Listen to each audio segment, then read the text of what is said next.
So this pertained to the alleged assassinations in Pakistan? Yeah. Oh, no. Several individuals. Many of them who are terrorists.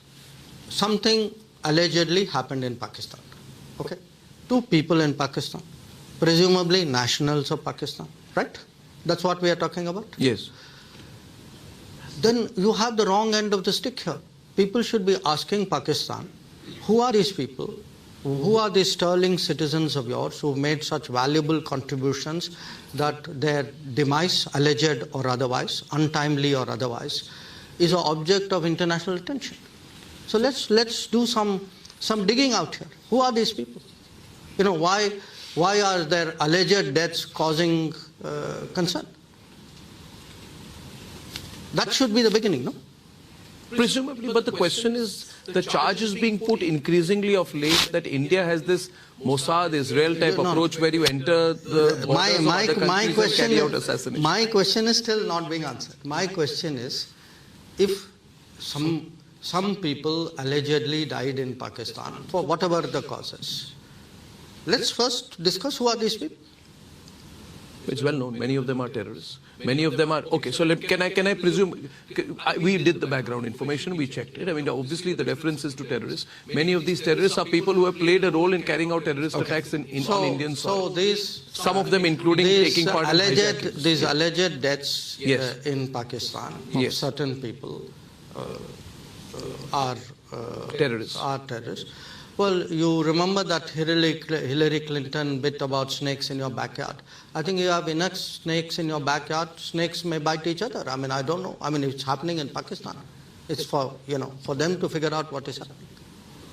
But I would only say this. The moment I see that word intelligence in any article, I can tell you what every foreign office of the world will tell you.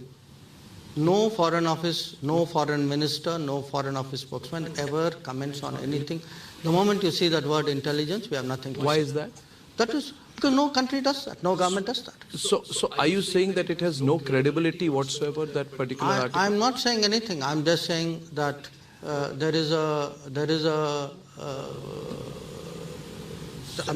standard way by which every government responds to anything to do. No government responds to intelligence speculation. Let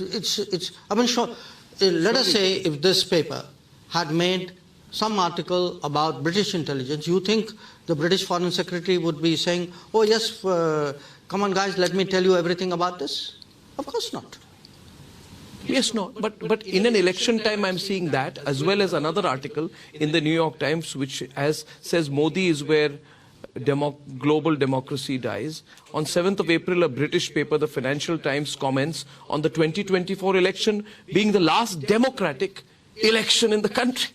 And you're smiling. So, okay, so would it be that you failed to convince the Western media, despite our stellar relationships with each of these countries, on the robustness of Indian democracy?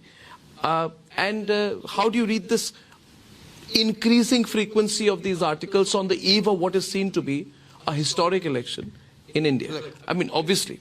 Tell me one thing. I mean, you and I are sitting here in India, a week away from the polls beginning. Do any of us actually feel that our electoral process, our democracy is in any danger? On the contrary, pick up today's newspaper. What do you see?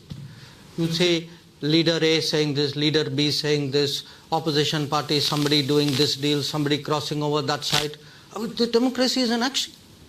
No, they may be living, I mean, they must have some view of India on some other planet. But do you not see can you actually, do you think any Indian actually believes today that our democracy is not working? But do you not see a link between Rahul Gandhi going abroad and saying the Western democracy should come and save us, and the comments coming so much so, and increasingly the State Department speaking up for them and the articles coming out? Do you not see a link between his appeal and their follow-up action? I do see, and in fact early on began with that. I do see a global elite which often has preferences. When their preferences are not endorsed by an electorate, they apparently get upset about it. So these things do happen. And I also do see, by the way, I do see politicians from India, and I have called it out before. You cited one example. That going abroad and inviting others to come and interfere in this country, which I believe is wrong. I may have my differences with you, but I don't think, look at our history. What happens when people go abroad and invite people to come? Yeah. Okay. I think this is it encourages that trend. You feel it encourages that trend? I think that's bad for the country, it's bad for the politics, it's bad for them, by the way.